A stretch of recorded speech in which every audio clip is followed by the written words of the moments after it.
Que nous apprennent les logiciels libres, le partage de véhicules ou les vélos en usage successif, le Vélib bien sûr, mais aussi les nouveaux Gobi Bikes? Eh bien qu'ils sont le signe de l'émergence de profondes mutations des pratiques sociales, faisant une plus grande place au partage et à l'usage collectif. Or, cette tendance à réinvestir le commun fait l'objet de multiples travaux en économie, en droit, en management et en sciences politiques, au point qu'il est parfois difficile de savoir comment les notions d'économie collaborative, de coopérativisme, d'économie de pair à pair ou d'activité d'utilité publique tout simplement se distinguent les unes des autres. Et de comprendre comment elles s'articulent et poussent à la transformation complète des organisations et de leur gestion.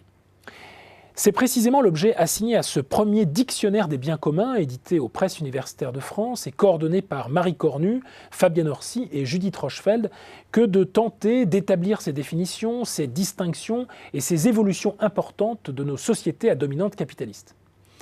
Partons donc du mot-clé de cet ouvrage, commun. C'est Cicéron, dans son De Officiis, qui fait cette distinction entre les biens privés et les biens naturels qui appartiennent à tous les hommes et dont la consommation produit un avantage à chacun sans rien coûter à personne. L'eau est d'ailleurs désignée comme l'exemple typique aux côtés de l'air, de la mer, de ses côtes, de certains espaces urbains, de ces choses qui sont communes par nature, dédiées à l'usage de tous. Elles sont inappropriables, c'est-à-dire que personne ne peut dire qu'il en est le propriétaire de quelque manière que ce soit. Et ceci échappe à toute dispute et à toute négociation commerciale, car leur valeur est subordonnée à la valeur des personnes qui justement en profitent. C'est pourquoi elles peuvent s'étendre aux richesses culturelles comme la langue ou le patrimoine historique, au sens où l'on parle de patrimoine mondial de l'humanité. C'est la thèse que tend à défendre les travaux de Elinor Ostrom, qui obtint le prix Nobel d'économie en 2009 pour ses travaux consacrés aux communs. Mais parler positivement des communs, c'est omettre sans doute d'évoquer cette expression de tragédie des communs, à laquelle justement les travaux d'Ostrom s'opposent en partie. Selon cette théorie ancienne, on croit pouvoir démontrer que la gestion collective des ressources produit toujours leur disparition rapide par pur effet de surconsommation.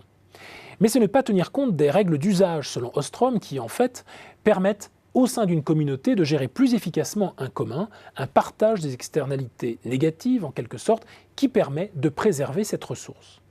C'est d'ailleurs ce que souligneront avec force les travaux de Heller et Heisenberg, en évoquant paradoxalement une tragédie des anticommuns et en montrant que c'est précisément la propriété privée, par le biais des dépôts de brevets par exemple, qui fait précisément obstacle à l'innovation.